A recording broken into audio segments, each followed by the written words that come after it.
So One Piece Film Red is upon us, and from what we know, it's slightly Shanks-centric. Okay. Now, normally a film is just a film and isn't necessarily canon, but with the marketing level of this film, from Uda's songs to the promo to the mini stories in the recent chapters, there seems to be some level of seriousness to be taken, and we don't take it there. On top of that, there's a lot of new information on the Red Hair Pirates in circulation as a result of the release of Film Red, and we're going to be looking into that as well. Hold up. Wait a minute. Obviously, we love the Straw Hats, but what if they actually existed in today's world? Luffy would be a firefighter, Zoro would be a cop, and Nami would be a nursery school teacher. I mean, she does love kids, but I believe her love for cash would never go away, and she would definitely use today's sponsor, Dave. Dave is a banking app on a mission to build the best possible products to level the financial playing field. You can get paid up to 2 days early and get up to $500 in advances without paying a fee. But why do so many members choose to bank with Dave? Well, there's a lot of anxiety and stress that comes with certain expenses, and traditional cash advances just make those feelings worse. But Dave is the enemy to your enemy, and its role is to take the fear out of not having enough cash. When you get a cash advance from Dave, it's like getting your own money from the future. Dave is the ultimate antidote to not feeling left out over the summer when needing more cash before payday. But don't just take it from Dave, listen to his awesome testimonies. A review by Ines Main. I honestly thought this app was a scam or something, for sure, but it has actually helped me out a lot without having to pay back double the amount. And look, even I remember being in a pinch for cash many times before, and I wish I had Dave there to back me up, whether it's gas or for groceries or just trying to pay some bills. If I had Dave, things would be a bit easier. And all you need to get Dave going is a mobile device with access to the internet on either Apple iOS 10.3 or higher or Android 4.1 or higher. And you must have a valid email address and sufficient storage space on your mobile device. So download the Dave app from the App Store right now. That's DAVE. Sign up for an extra cash account and get up to $500 instantly. For terms and conditions, go to dave.com/legal. Instant transfer fees apply. Banking provided by Evolve. Member FDIC. Your future will thank you.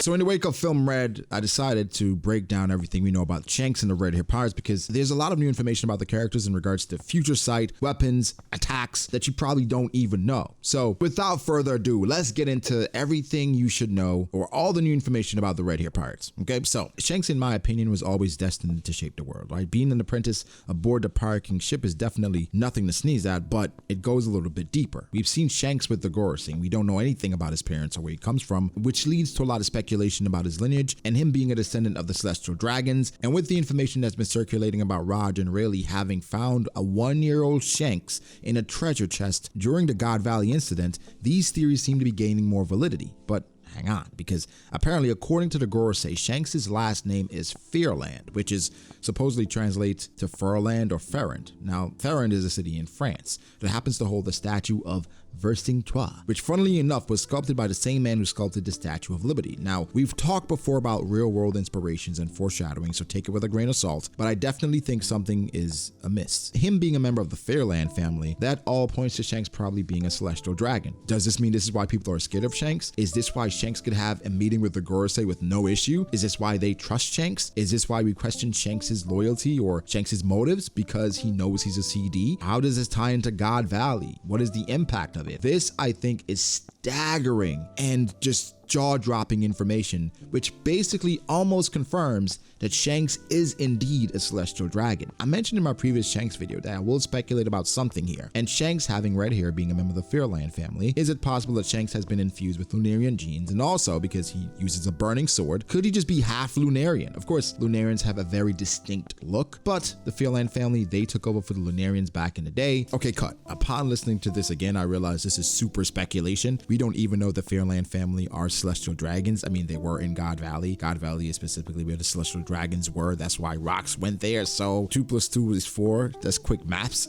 And I think more than likely that confirms Shanks is a celestial dragon. But we don't know if the Fairland family took over for the Lunarians. We know the celestial dragons in general basically became the new gods because they are now atop the red line. And so that's where my speculation came from. So just wanted to say that. Now continue. Maybe not half Lunarian, but having Lunarian genes within him in some capacity, because just having a burning sword, not that crazy considering all the fire powers we've seen in One Piece, but really interesting. Shanks has a very interesting way of popping up in the right place at the right time with a thunder thunderous entrance. Like Greenbow, I know he's still getting chills, but from putting half of the Whitebeard pirates to sleep, to pulling up to the Paramount War and stopping everyone with a glance, to little broing Greenbow harder than anyone thought was physically possible, the one who pushed Luffy on his path and is friends with another Yonko, Buggy, Shanks seemed to be a man entrenched in the weave of the world, pulling the right strings in the right ways. He's a puppet master. Maybe he's like Doflamingo, but we just don't know. Dofi was a lot more flamboyant. Shanks is a lot more subdued. There's so much to unpack about this man who has so little screen time. It's staggering to fit it all into one video, but let's get to it. So at this point, based on the spoilers, film Red, and the 4 billion packet that was given out to people who went to see the movie in Japan, Shanks again is from the Fearland family. He was found by Roger and Rayleigh during the God's Valley incident in a treasure chest. And then from that point on, he's with the Roger Pirates, and then he goes on to do his own thing. But we have a lot more information. Of course, after that, we know Shanks and Mihawk would engage in several duels, which would lead to his notoriety, because Oda stated, Shanks' notoriety came from dueling with Mihawk, not the other way around. So it seems like both Shanks and Buggy found a way to succeed through chasing clout.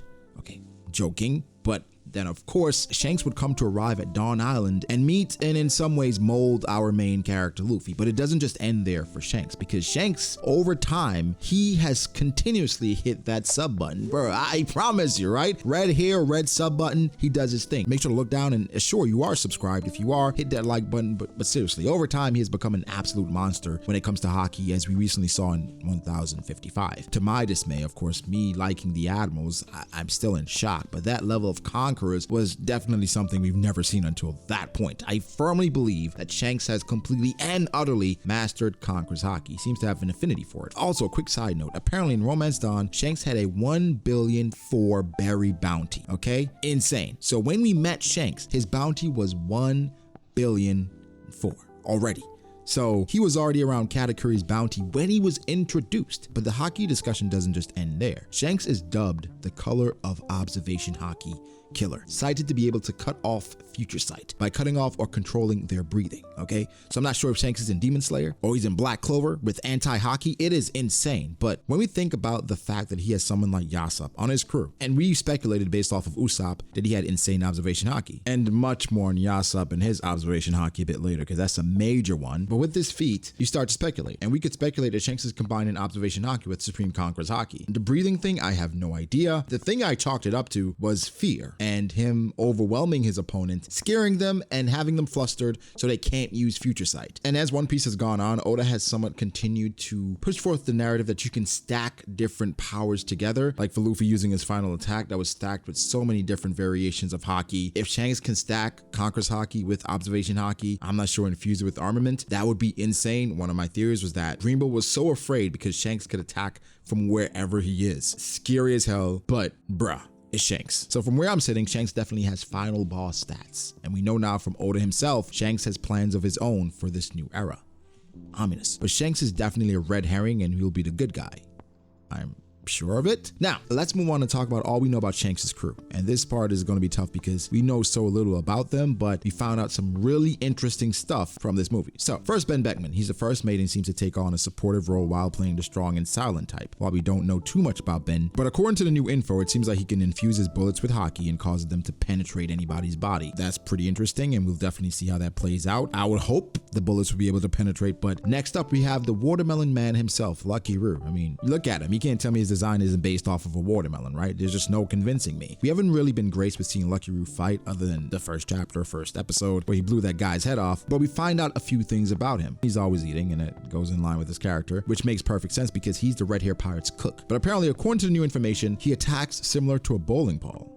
What did I tell you? Watermelon Man. I felt like was really weird and unnecessary, but he has terrible luck with women. And you know, that's tough. Personally, I wouldn't take that type of disrespect. What you gonna do about that? Like, you really have Oda disrespect you like that? Au contraire, with Ben Beckman, they said that he does pretty well with the ladies. That's new information as well. So Oda's just putting that out there. Anyway, let's move on to Yasopp. Now, Yasopp, like Lucky Roo, has not graced us with the sight of him in action, but we know that he is a world-class sniper that Shanks himself sought out by name. He also holds the title of Chaser and never misses a target. We can also assume, again based on Usopp's display of Dressrosa, that Yasopp himself has the same unique observation hockey. But what the new information tells us is that Yasopp's future sight is stronger and more persistent than Katakuri's. Okay, so when I heard that, I was in shambles. You guys know I'm a Katakuri stan, but it seems like Yasopp might be the strongest observation hockey user in the verse, or the most efficient. We need to find out more information, but this is game-changing because Shanks, he's the person that can basically cut off your hockey. Yatsop has unlimited observation hockey, apparently. We just have to find out more about it. Either way, Shanks' crew seems to be devastating already. But now let's rapid fire what we learned about some of the more obscure members of the crew. So, Lime Juice, he fights with an electric stick and can fight in the air or airwalk similar to Sanji. Maybe that's just the blonde jeans in One Piece. You know what they say, blondes are airheads, so it makes perfect sense, right? Hongo, he's the red-haired doctor and an expert with weapons, so much that he can dismantle them with ease, but he loves a clean environment, so we can assume he's anti-littering, which makes sense because he's a doctor. Rockstar, he uses a smash-up sword style to drill holes, so maybe he can pop out those holes like Diglett. I mean, it's an interesting way to use a sword, but he's really a stickler with people following the rules, which is funny because typically Rockstars are rebels and against the rules, and he's a freaking pirate. Anyway,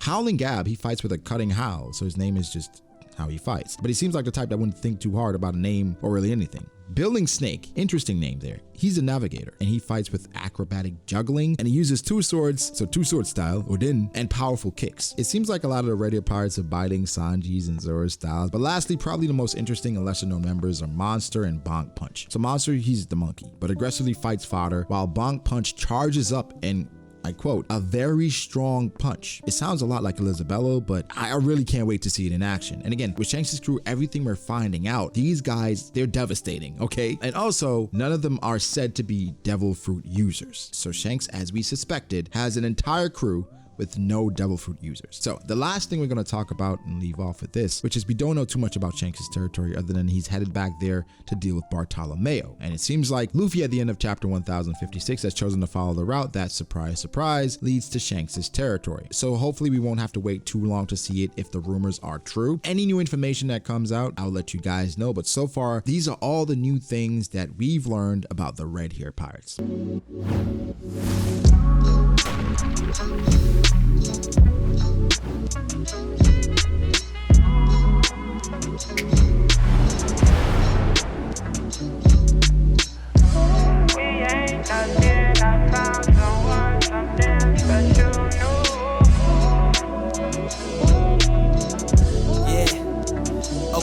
I start doubting me, I felt lost. I rewrite